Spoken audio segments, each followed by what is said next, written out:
Hi everyone, today I'll be taking an audio lecture on P drugs. So what are the learning objectives over here? First, I'll enable you to understand what is P drug. Then I will enable you to understand the steps of choosing a P drug, and we will discuss with some examples how to choose a P drug for a given condition. So let's discuss P drugs. What are P drugs? So P drugs are priority drugs, personal drugs, preferred drugs. So let's discuss this word P. Priority means, suppose when I have to choose this drug, I'll choose it on a priority basis. Suppose a person is in hypertensive emergency, then my first goal would be to give him life-saving treatment and to give him an antihypertensive that can decrease the blood pressure. So that antihypertensive will become my P drug. Similarly, a person has lost a lot of blood.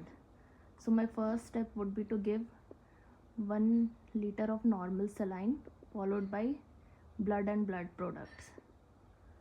So that this becomes my P drug, priority treatment. What are the other factors, other comorbidities, other disease conditions? I will deal with it later. So let's discuss. Priority drugs or P drugs for a doctor are a drug he or she routinely prescribes for a condition.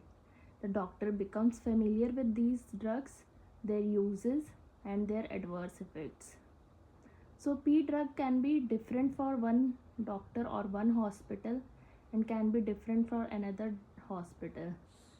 But it is a drug which is regularly prescribed, and it is given on the basis of disease condition of the patient, as well as other factors also interplay a role, like pharmacokinetics, any other drugs which the patient are taking, any comorbidities, etc.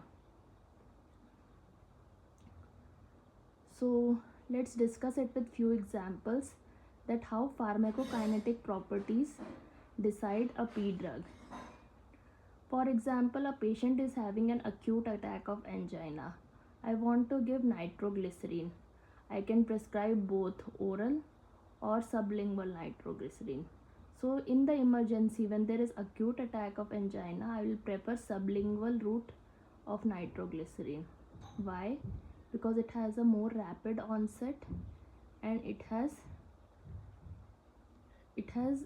more bioavailability. It bypasses the first pass metabolism which takes place in liver.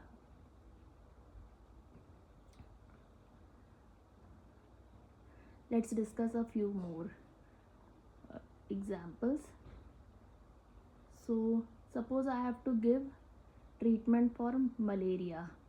So what all treatment I'll choose? I'll choose paracetamol for fever. It is Vivax malaria.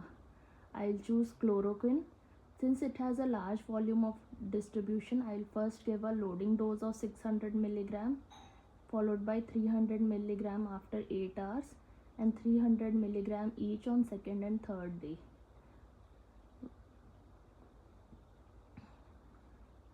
I will also give Primaquine 15 mg per day from second day onwards till 14 days for killing the tissue size on, so that there is no relapse.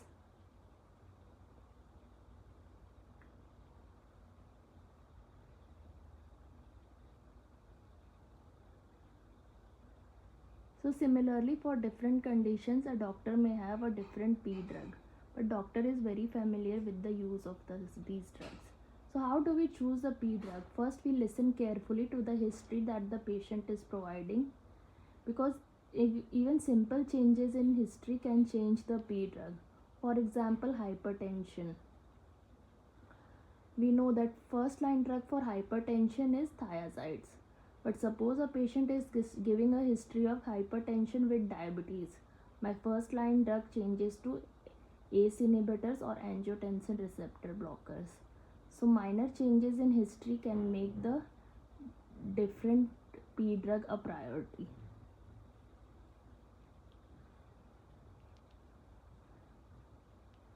So the steps of choosing a P drug are: first we define a diagnosis, then we define the therapeutic objective. What is the goal of giving treatment here?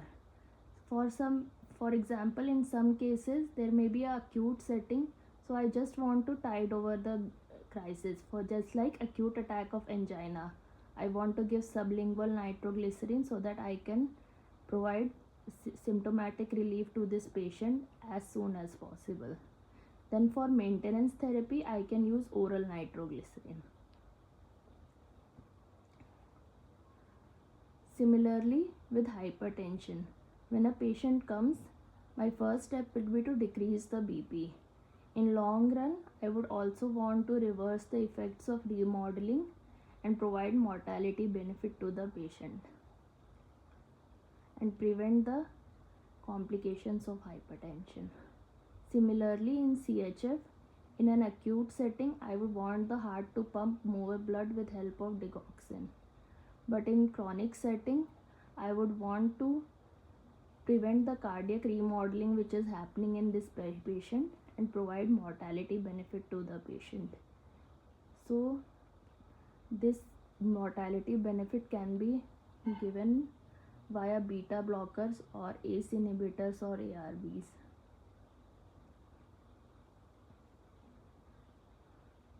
So this way our P drug is defined. So in this step, first step was defining the clinical diagnosis, second step is defining the therapeutic objective, third step is choosing a P group on the basis of cost, efficacy, safety and suitability. So our first is efficacy and safety, then suitability and then cost. So we choose the efficacious drug and we also make sure that this drug is safe. It does not have any dangerous side effects. For example, in pregnancy, suppose a woman comes with hypertension in pregnancy. We will definitely not choose ACE inhibitors or angiotensin receptor blockers as they are teratogenic. We will choose labetalol as our hypertensive of choice in this patient.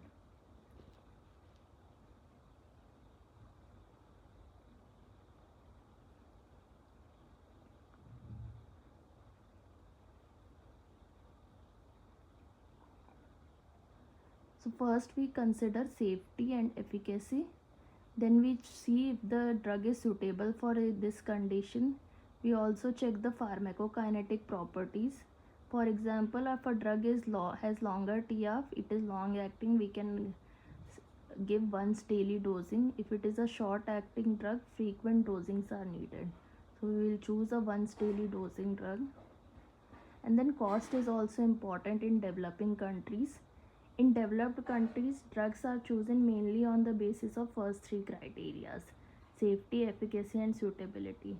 But in developed countries, cost is also important. Suppose a drug is very cheap and it has almost equal efficacy, safety, suitability, we'll choose the drug which is less costly. So this way we choose our P drug. So let me give you an example. A 34-year-old male comes with diabetes with hypertension. Choose a P drug for the following condition.